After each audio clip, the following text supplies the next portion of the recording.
And some lost their jobs this year due to the pandemic, which can lead to an economic crisis. But as we start to rebuild, some are finding it a bit hard to get their stimulus checks. And 23ABC's Kylie Walker finds out the homeless community may be able to get their hands on their stimulus money, but some warn this isn't a long-term solution towards fixing the homelessness crisis.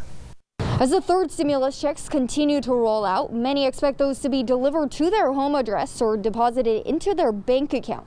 But what about for the homeless population? Many of them are left wondering if they qualify and how they'd go about getting it. Because here at the Mission of Kern County, the executive director, Carlos Baldovinos, says 80% are eligible. Because of the COVID, a lot of people have lost their jobs. They lost basically everything.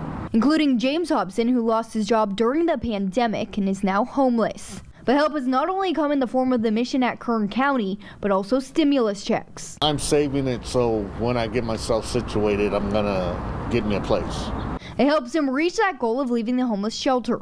This is what the Mission at Kern County hopes other guests will do with their stimulus money. So let's say somebody gets into a rapid rehousing situation where that is somebody where their first month or two rent is covered, the utilities are covered, it helps them get in there. But if they get a check like this, that could really propel them maybe for another month or two. Steve Peterson with the Mission at Kern County says that when the first round of stimulus rolled out last year, they saw a slight decrease in clients. I think sometimes some of those people would leave, and they'd use that money to maybe for a hotel room for a few nights and then would come on back. But as far as fixing the homeless issue, the mission's executive director, Carlos Baldovinos, says that the money is not the best for long-term situations. With anything, it was meant for a stimulus, it was meant for a short-term help, but it's not going to cure poverty or homelessness in the long term.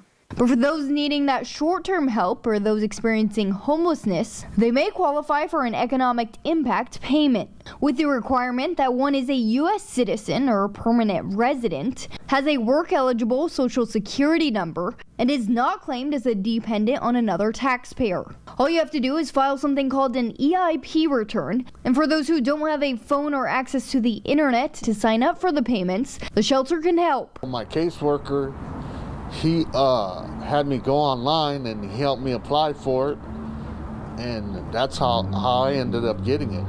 Now, if you or someone you know is in need of temporary housing, we will have this information on our website, turnto23.com. There will also have an information to the IRS with a link to apply for the economic impact payments. In Bakersfield, I'm Kylie Walker, 23ABC, connecting you.